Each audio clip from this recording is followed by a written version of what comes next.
Welcome to Find the Connection, the podcast where we explore the history, development, events, and stories that make Northeast Florida so inviting.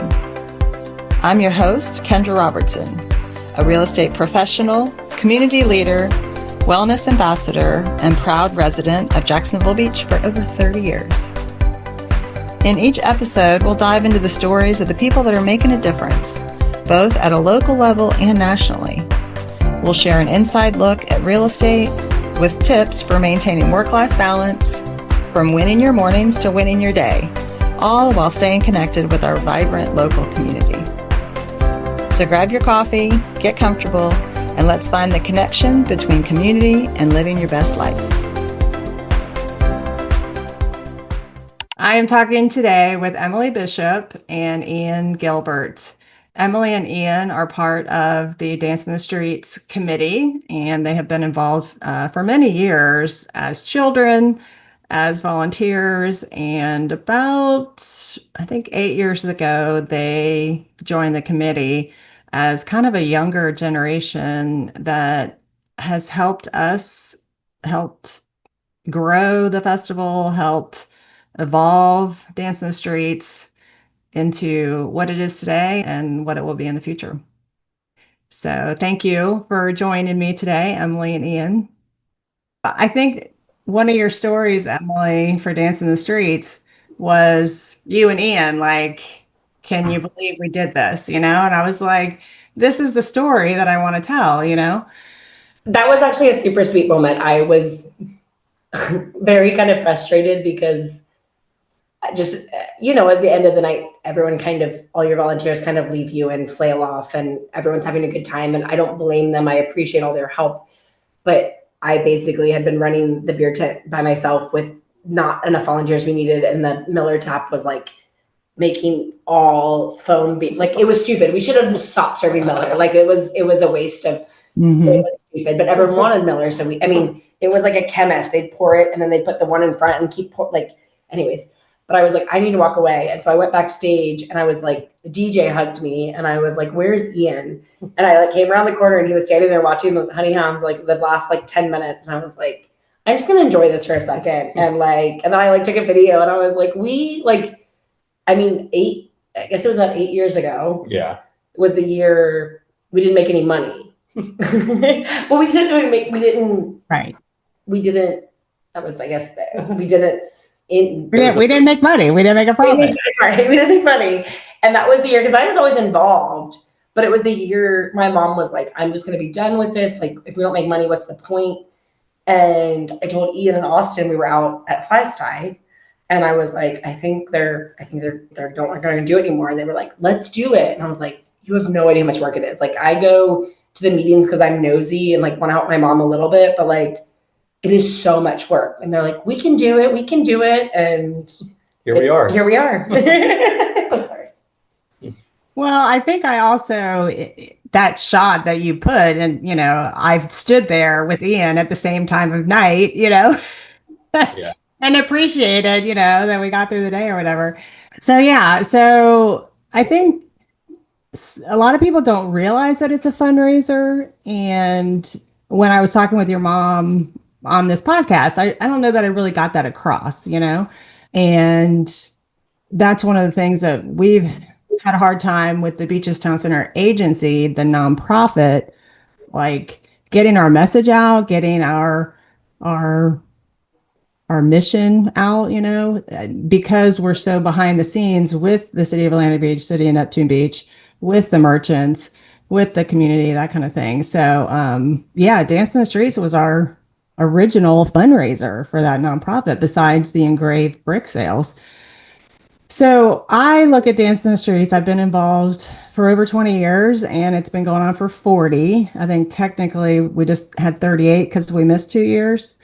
And I've watched my kids grow up playing in the kids zone, volunteering as a high school kid, coming back from college and attending. But the two of you how old are you? You're early 30s?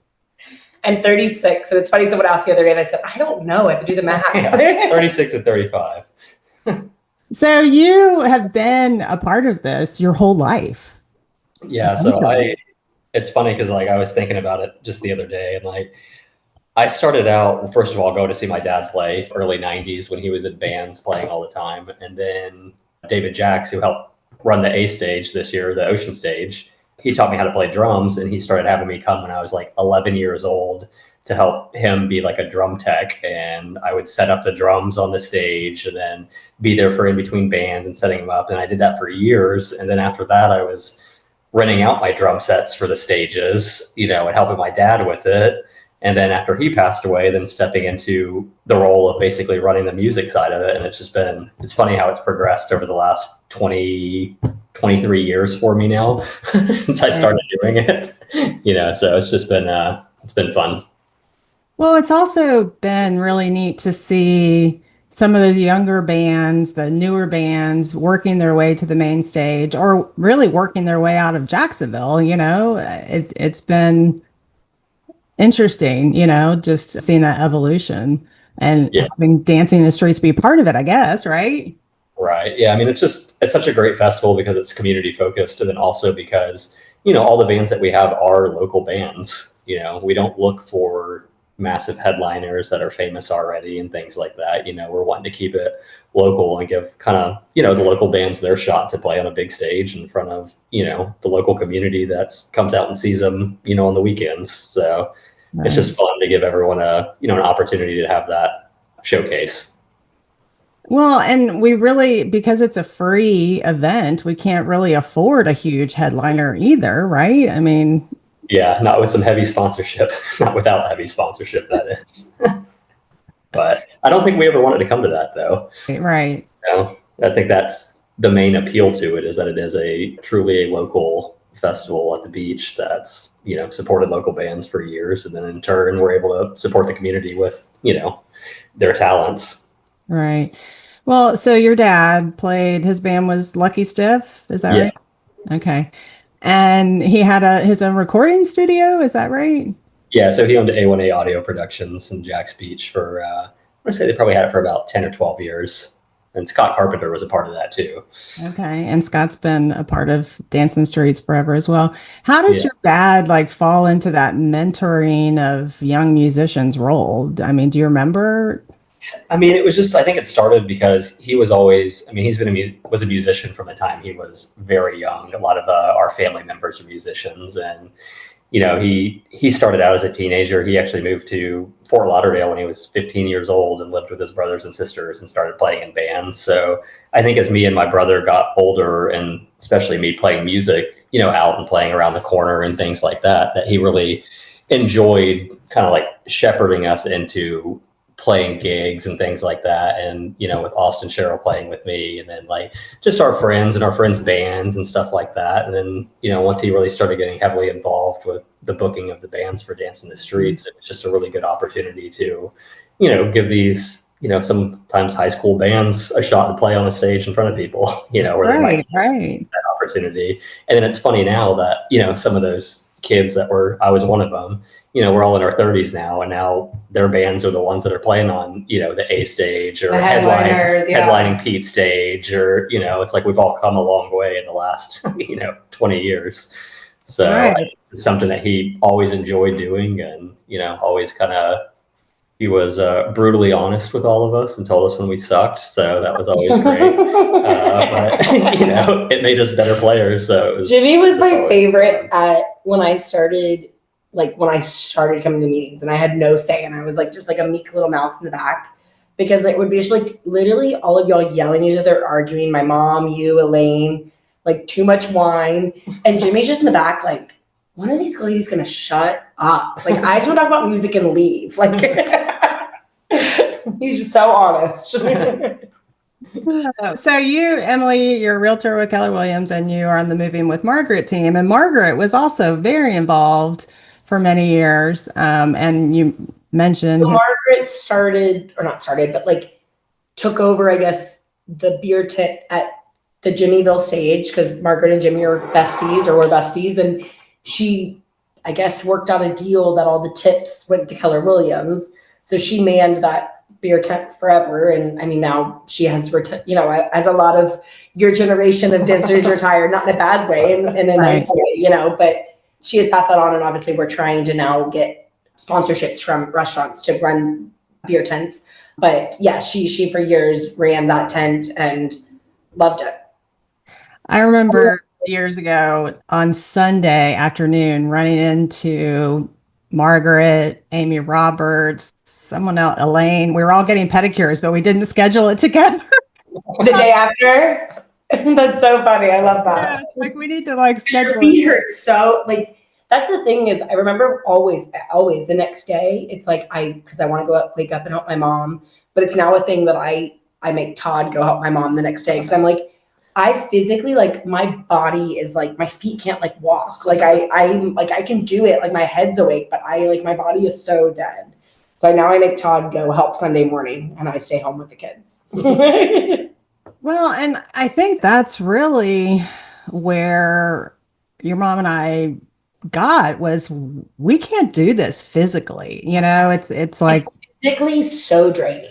Right. Every year I'm are we gonna do this again next year? And every year we do, but this year I was there from 5:30 a.m. to 11:30 p.m. I went home for 3 showers and it was so hot this year. It was like a heat wave, the record-breaking heat wave, and it was just sticky and humid. Besides the heat, I would say everything was perfect. Yeah, right? No, I thought it went great. Everything was perfect. The heat was ugh. But well, it's been your mom's gig. I mean, she has ran this from the beginning and pulled in help, but it's such a legacy that she's leaving, I mean, ultimately, she's shoreline. But Margaret actually asked the other day, she was she keeps saying she's going to leave this to y'all, but when is she leaving? And I was I think she just enjoys it. And as long as she's letting us do the changes that we're doing, I'm okay with her 2 cents. Right. Because she's done it for so many years amazingly. I think she never envisioned it to get this big. When she talks about the first year, it brings such a smile to my heart because she's we sold, I think 2 kegs or 3 kegs maybe. There was 2 bands. One band was Jay Lubeck's. They only had 4 songs and they played the set twice. Just such a small community. And they literally got the idea because one of their friends went to Miami Beach and went to a music festival. And they were we can do this. We can totally do, and it just has now grown, and all of her pain points of it were all things that she never envisioned, the security or she was why would we need security? Everyone's coming here for a good time. She's just such a, she just wants it. She doesn't think of the bad parts. Right. The harder parts, the challenging parts. Well, I get her point. She would love us just to be a safe community, but we're not in the 80s anymore, and I love her, but it's just her mind is it's just different. Well, and in an attempt to, because we have, so many people on the board that are doing events and kind of like your mom, it's all in her head. At one point we tried to get people to write it down, get it in a document, give us a template. And this has been an ongoing project for you and the rest of the younger committee to get that all written down, right? Yeah. Every year I feel I learn more and more. Okay, we don't have this. We don't have this. So this year I at least got every setup piece set down. So if for God forbid my mom said I don't want to do it next year, I know everything I need to order. I know I literally have every setup lined up. But still she still does the whole liquor license. I've never done that, that kind of stuff. So Right. There's still stuff she'll never really let go of. She'll be I got the liquor license day. I'm well, why didn't you ask me to come with you? I work for myself. I could have showed up just to see how you do it. Right. But, we're moving, she's done a lot of changes. Yeah. Well, it was funny last year when Elaine Ferris, it was her last year helping with security and city and stuff like that. And then at the end of our last meeting, or I guess it was our recap meeting, she brought Brandon just a file folder that thick of, Brandon calls it the Bible of Dancing in the Streets. It's funny, she gave it to me and I was I don't want that. That is like aggressive. And I was like, their house is so neat and clean and organized. I was like, Brandon will keep it forever. And if we ever need it, I can get anything out of it. I have 2 children. Brandon can keep this in a safe file folder. But you're right. I'm thankful for Brandon. Yeah. And Brandon's a type A. Brandon, his husband, has like taken over fully the food truck. Tim and Sarah, Austin's wife. And they're so organized. They have that all down. And Spreadsheets. They love a spreadsheet, and I love a spreadsheet, so I appreciate it. Yeah, it's been an honor to see you all find your niche, you know? We just got to find the kids, not that we're kicking you out, but a kids person for you, because I know you don't want to do it anymore.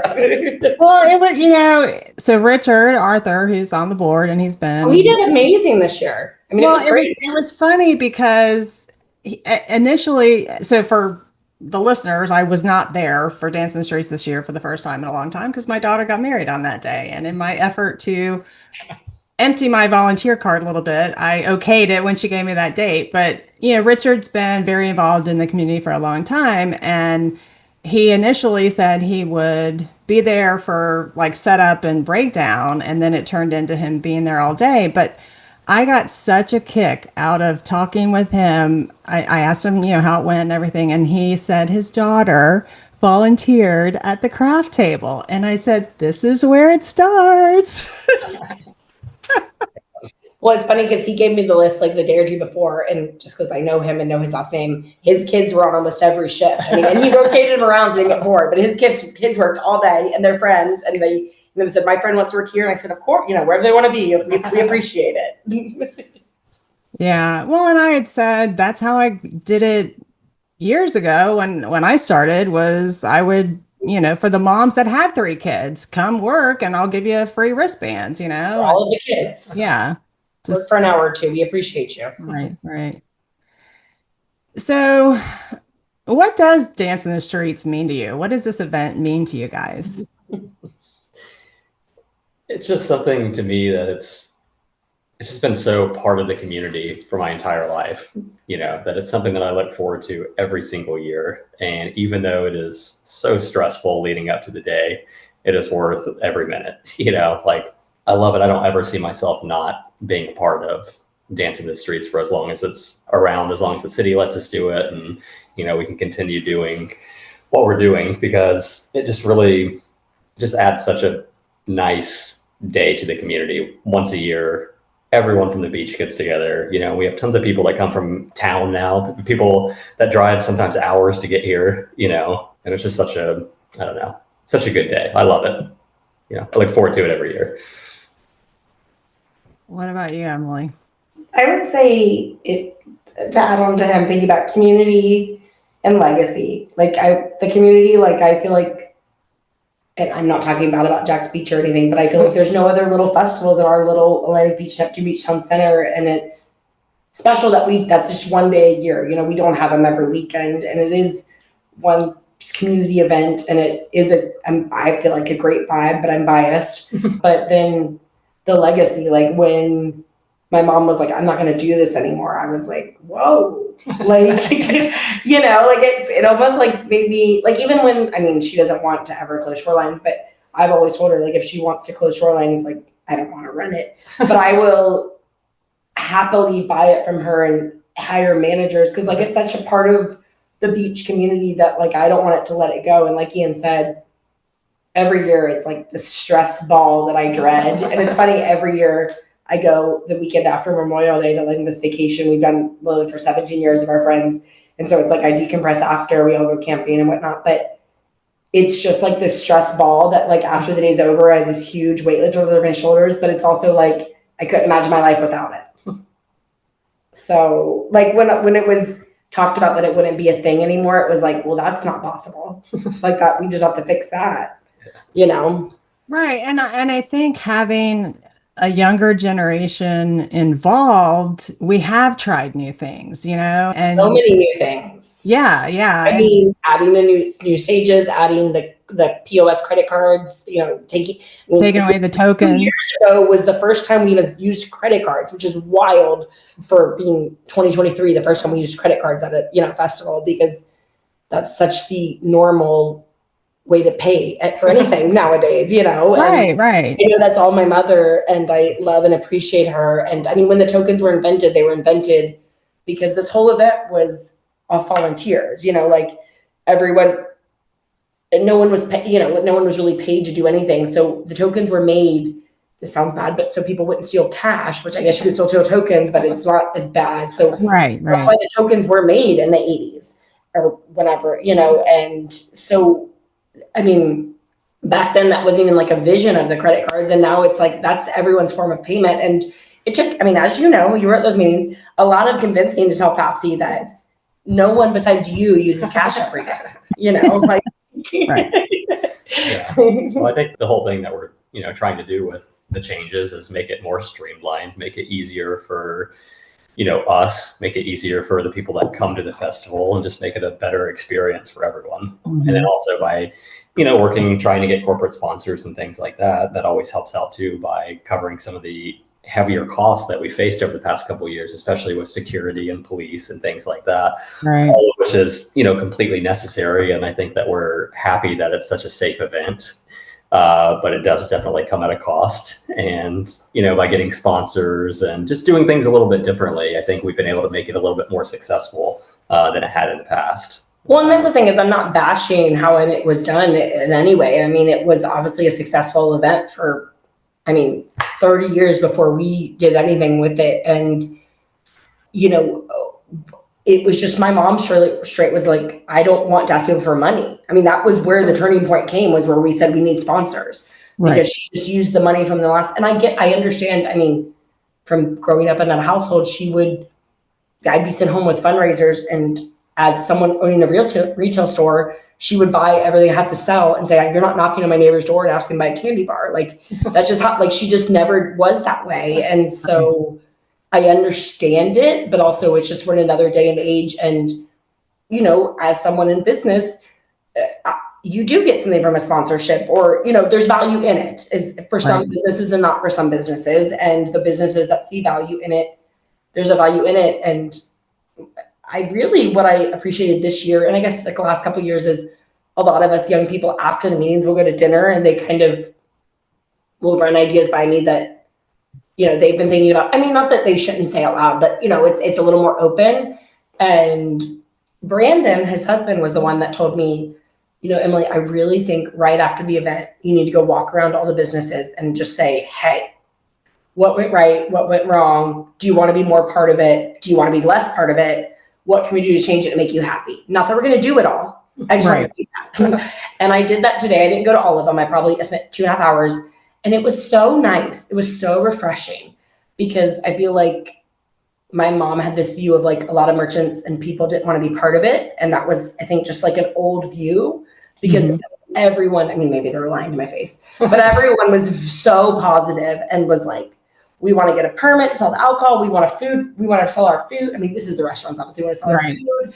We, but even the shops were like, I mean, like the whole courtyards area, they were like, I was going to talk to Ian about this, I haven't even brought it up, but like, they were like, can we get music in the courtyards? And I was like, well, maybe that's something y'all need to do, like how Lemon Bar does. But like that, but I was also like, if it's, it's privately owned, but if we got permission from Ned, like, I mean, there's options. So like my point is like, we want all of the town center to be happy. We want all the merchants ever to be happy with the event. And it was just eye-opening to see all of their views on it. I was kind of nervous that they'd say a bunch of negative things, and everyone was super positive. Well, and that's, we had a brainstorming meeting after, I don't know what year it was. Maybe it was the year that we really didn't make any money, but we had got a lot of grief from the businesses that it impacted their business the day of negatively. And that's when we really, as a nonprofit, really brainstormed how we could do it differently, but also knowing that it wasn't an event that we could get rid of. It was such a community thing that even if we didn't make a bunch of money, it was worth hosting. But in that brainstorming session, we as a board looked at, okay, we can't do a big thing like Dancin the Streets more than once a year. What can we do that impacts, three different things: the businesses, the nonprofit, and the community. Looking at those three avenues as to how we move forward doing other things. And that's where our golf classic came into play. Let's do an offsite fundraiser. It's not impacting the businesses the day of. And years ago, we had done a survey and asked the community, what do you want? And they wanted more free, family oriented stuff. And that's where the fall festival came out of. That's where the tree lighting came out of. So some of those, events are not necessarily fundraisers. But I think in that evolution of brainstorming and just the new ideas and, restructuring it a little bit this year, I think is letting, those businesses, and that was kind of my take too. Before I left, I was like, look at everything, walk around, figure out what we can add next year, what we can, do better or different, or where the local businesses can get more involved and be happy with it. Right. Yeah. I think what was a nice change this year, partnering with the local and Pete's and, them basically getting alcohol permits themselves and having their own alcohol tents and, being a real part of the festival. I think it was a very big success for everyone involved, not only for the festival itself, but also for them, and that's what we want. We want everyone to be, we want the businesses to thrive. We want them to have a great day, have fun, make money. And then we also want the festival, to be successful and have a huge crowd come out and see all the local bands and all the local artists and, go to the food trucks that we've added and, just really have a nice, good day for everyone.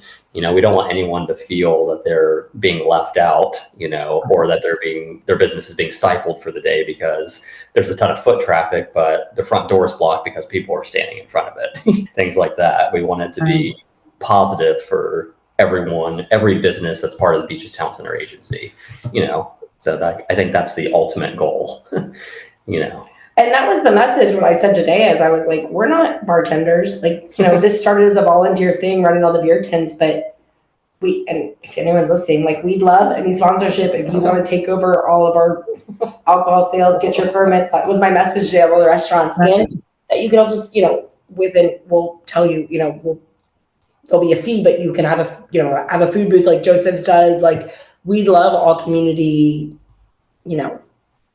involvement any way that anyone would like to be. It was, talking to the shops, I felt like there's not as much as they can offer, because if you're a shop, why would you want a tent out there? You have a shop with air conditioning. But, and that was also kind of the message we talked about with them today was, and a lot of them agreed with me. It was like, well, they might not buy something today, but maybe they never knew about your shop and they went in to escape and get some AC and they're like, what a cute little place to buy gifts, Right. Exactly what he's saying is it's all for the community of Townsend. We don't do it for anything else.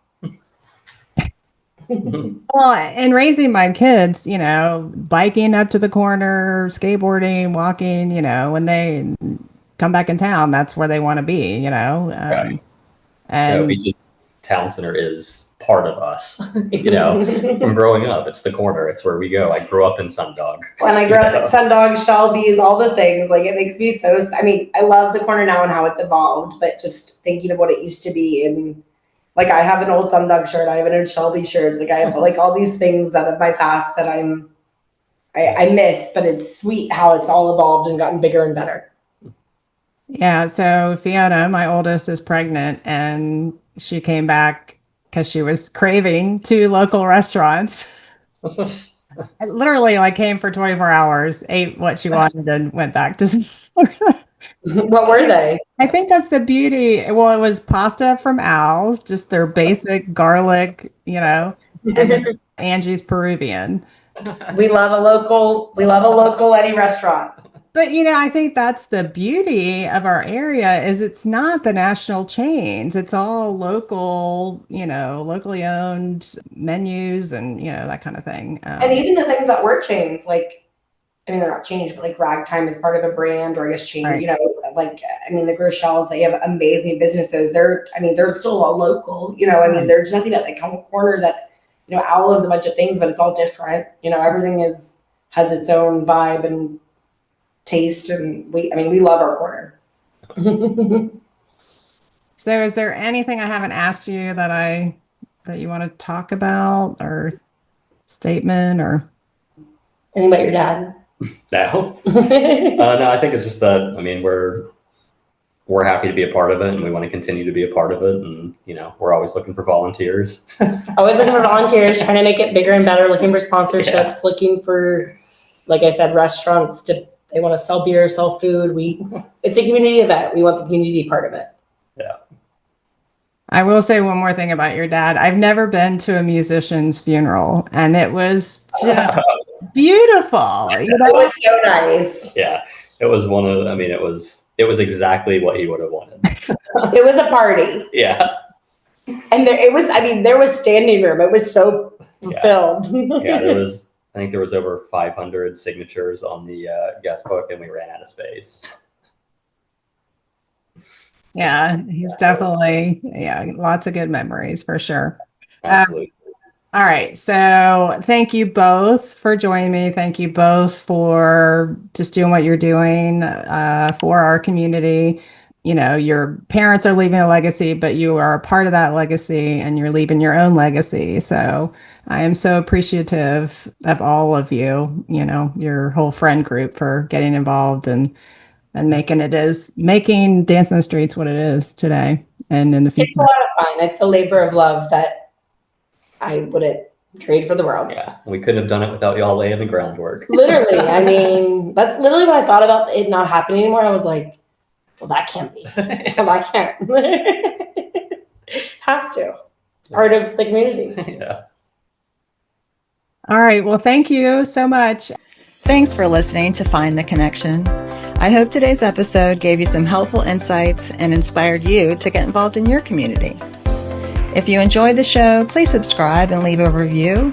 It helps others find us. And if you're interested in making a move or learning more about Northeast Florida, reach out to me anytime. Let's keep finding the connection together. Until next time, stay connected and keep thriving.